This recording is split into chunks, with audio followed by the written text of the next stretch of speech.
evening and welcome to Straight Talk. This is Eugene Chan and our guest tonight is Mr. Ricky Chiu. He is the chairperson of the Equal Opportunities Commission. Welcome, Ricky. Good evening, Eugene. Good evening, Before we start, we often address our guests as chairman or chairlady, but for you as chairperson, is there any special meaning of the word chairperson? I think it was designed when we first set up. We want to be gender equal. So instead of choosing between lady, gentleman, man, etc., we just use chairperson. So that is a perpetually correct term. Right. So basically, you do practice what you preach, isn't it? Yes, indeed, yeah. Right. So thank you very much for coming again. Tonight we're going to talk about, is Hong Kong a land of equal opportunities? The word Equal Opportunities Commission, in short EOC, or in Chinese Ping Gai Hui, is a term that is commonly known to many Hong Kong people, that if something happens to us, anything that's unequal, unfair, they think of Equal Opportunity Commission. It's just like watching the movie Batman. You see the bat signal in the sky. Wow, we need help. Is that true? Yes, it is. Since we set up in 1996, 25 years ago, following the enactment of the Sex Discrimination Ordinance, followed very shortly by another two ordinances called Disability Discrimination Ordinance as well as the Family Status Discrimination Ordinance. Mm-hmm. We set up to enforce these three ordinances back in 1996, and then in 2009, the fourth Anti-Discrimination Ordinance come into action. That is the Race Discrimination Ordinance. So now we are the statutory organization enforcing four ordinances. Right. The approach we do is quite comprehensive. We use a basically three-point approach consisting of law enforcement, prevention, and public education. So every year, in average, I think we receive more than 1,200 complaints, sometimes rising to as high as 2,000. Whenever a person feeling aggrieved by being discriminated because of sex, pregnancy, race, or he or she need to take care of somebody in family, so family status, or disability, including the contraction of disease, like the current hot topic, the pandemic. Right. So whenever a person feels being aggrieved, he can come to EOC for either lodging a complaint or even asking questions for inquiries. Mm-hmm. We are duty-bound by law to assist him or her to sort out the difficulties. If it is a complaint, we try to conciliate with the parties to see whether we can reach some sort of agreement. If agreement falls out, we go to legal action.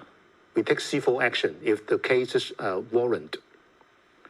So apart from enforcing the law, we do hold project researchers trying to advocate equal opportunity policies to urge the government to improve the practices or even to promote values of equal opportunity. We offer trainings to private sector as well as the public sector, civil servants, enhancing their sensitivities. We also do legal researches. Say like later on, I would be talking about some new researches on the legal side that we are doing. Right. So, Chairperson, you just mentioned there are four main areas you look at, either sex discrimination or the disability, family status, or race. Maybe we start with sex or gender.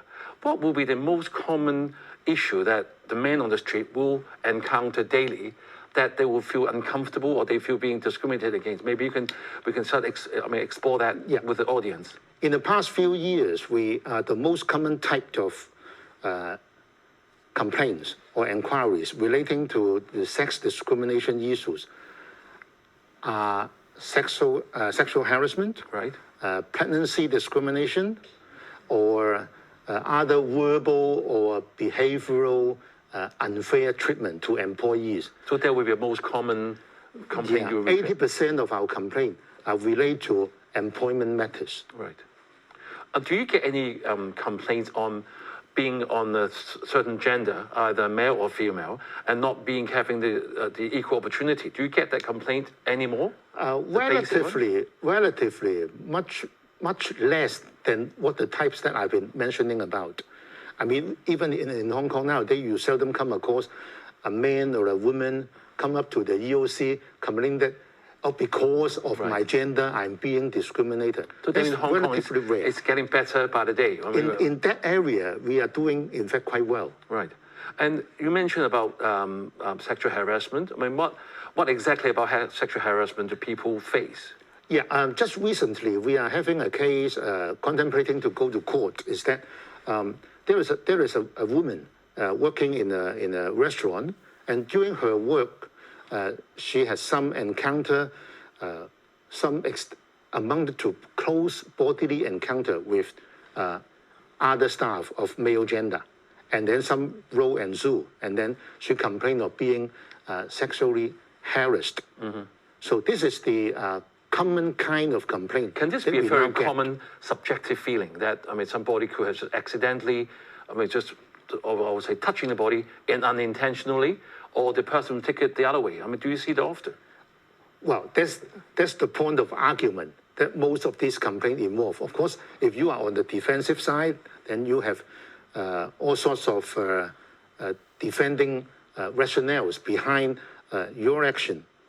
And then, of course, the other side, the aggrieved person, will differently. And that's why it becomes a complaint. And that's the area that EOC is trying to sort out. The approach we do is first to try to conciliate between the parties to see whether it could be resolved peacefully, so to say, instead of going to court. We don't want to waste the court's time unnecessarily. So unless the complainant and the person being complained of cannot reach agreement, and then the case has an issue that warrants further action to clarify, or even we think someone has indeed committed some behavior which are contrary to the law, then we have no choice. They can't get into an agreement. We go to court. But do most cases get conciliated? More than 80% of them can get conciliated. So people are quite sensible in a way. In general, I think people in Hong Kong are quite sensible. But of course, you can never expect 100% conciliation rate. There are bound to be people that the agreement cannot be resolved unless you really go to court and ask for a judgment. Right. Just how you mentioned breastfeeding, and I understand there will be a new ordinance on the 19th of June coming up. Oh, yeah. Is there any special reason why this suddenly come up as a new addition or new amendment? Yeah, the history of breastfeeding discrimination and harassment, in fact, goes back to the year 2014, when the EOC was conducting a legal research in various areas, including this one. And we found that at that time, the breastfeeding issue are common in workplace, that the new mothers, so to say, wanting to feed their babies, they often have to express milk during the work time. And then they encounter difficulties like lacking of privacy, no room for them to do so, or they may have to bear with other colleagues' humiliating remarks sometimes, you know. So what do you suggest employers to do to assist this process so that there won't be any discrimination? Yeah, so with the new law coming in, effective this coming Saturday, the employers need to reasonably provide accommodation facilities to the employees who are expressing milk or doing acts relating to breastfeeding. And they provide a certain place which has sufficient or reasonable privacy, and then the colleagues surrounding the breastfeeding mother should avoid making humiliating remarks or even remarks that may cause embarrassment or let a person feel uncomfortable. They should avoid doing all this. Right. So in the future, all mothers will be very comfortable in looking after their children, isn't it? Hope so, with the new law enacting. But maybe we move on to the other parts you mentioned earlier about disability discrimination ordinance. As the term rightly says so, I'm sure that I've read in many articles before that your commission had done a great job in the year 2010, whereby you have big proposals of the government, whereby they have spent $1.3 billion and changing 3,500 premises into more friendly for the disabled person. Is that true? Oh, yeah, indeed, Eugene, you study our work pretty well. Yeah, back in 2010, we conducted a territory-wide study on the accessibility issues in terms of most of the government buildings in Hong Kong. And we found that a lot of those buildings lack accessibility assistance to people with disability, i.e. Wheelchair users or people having problem in eyesight, listening power, etc. So we are urging the government to improve the facilities, say by way of enhancing the accessibility instead of just letting people to use the steps. They may use ramps in certain cases, etc. Or some sound-assisted device be installed, etc. The government had received our report very well, in that they put up $1.3 billion to cause all over 3,500 buildings in Hong Kong be improved by installing devices or the facilities. Right. Chairperson, I want to thank you personally because I've got two elderly parents who uses wheelchair, and it's so much handy when you have be able to access them to different premises. Okay, let's take a break. Don't go away.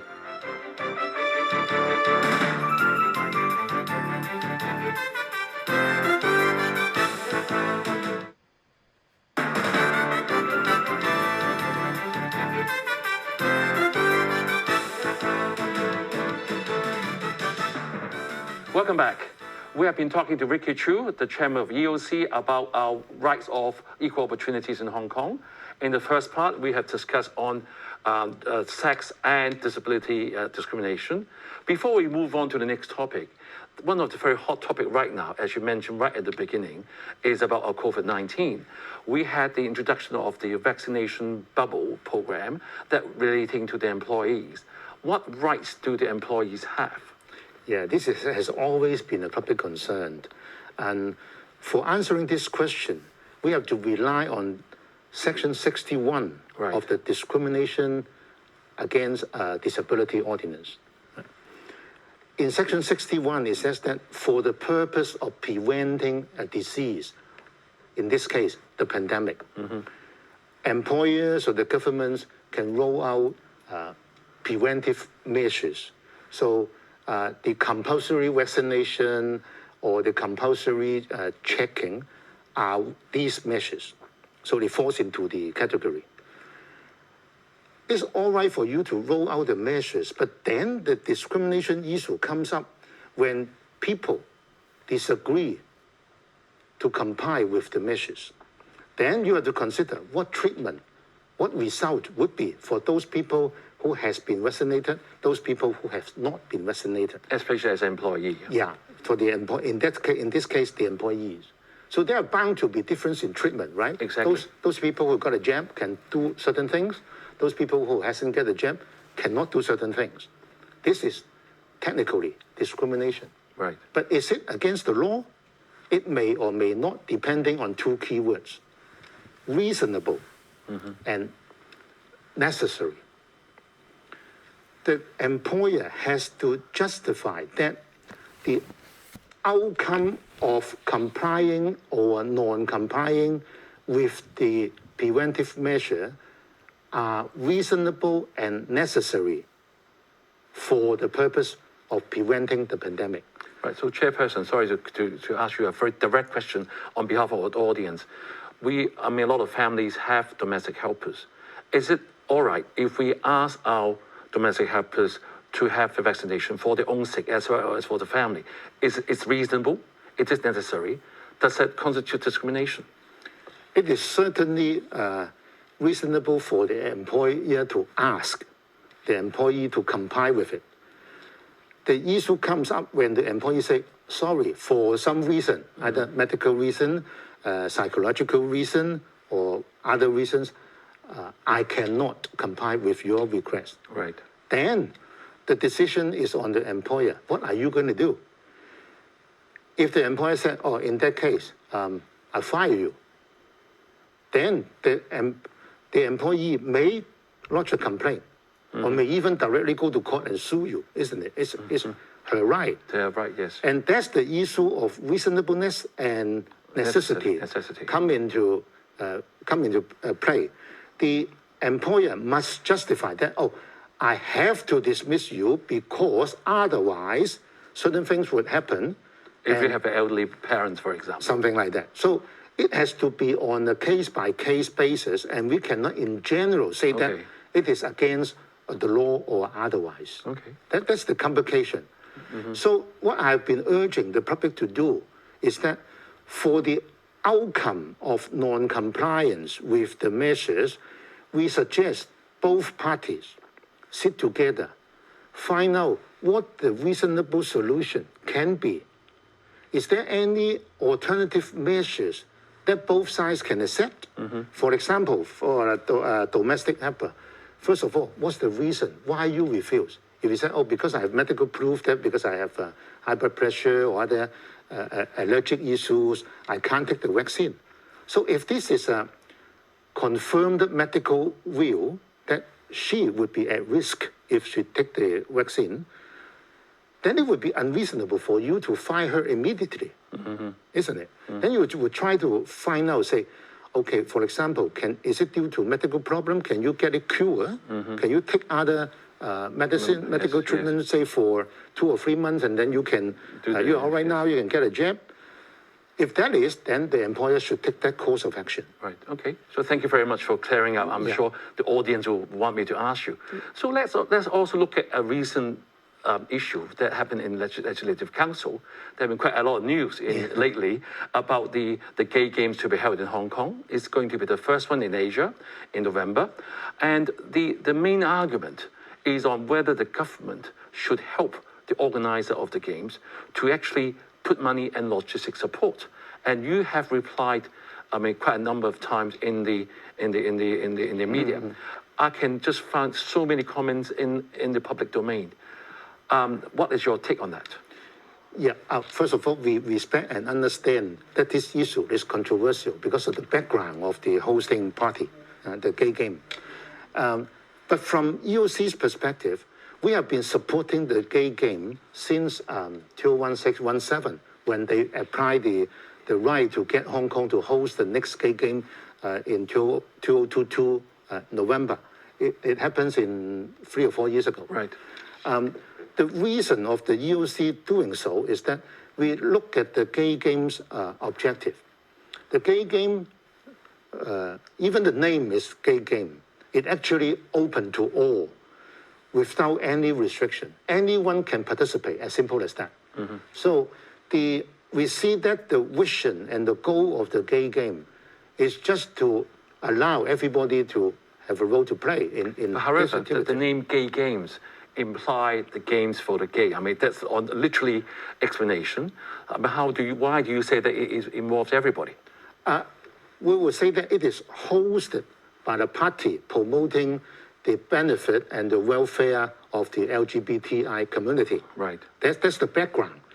But we cannot say that the host of a certain background organizing an event, then if you support that event, it must mean that you support the whole range of purpose advocated by that particular party.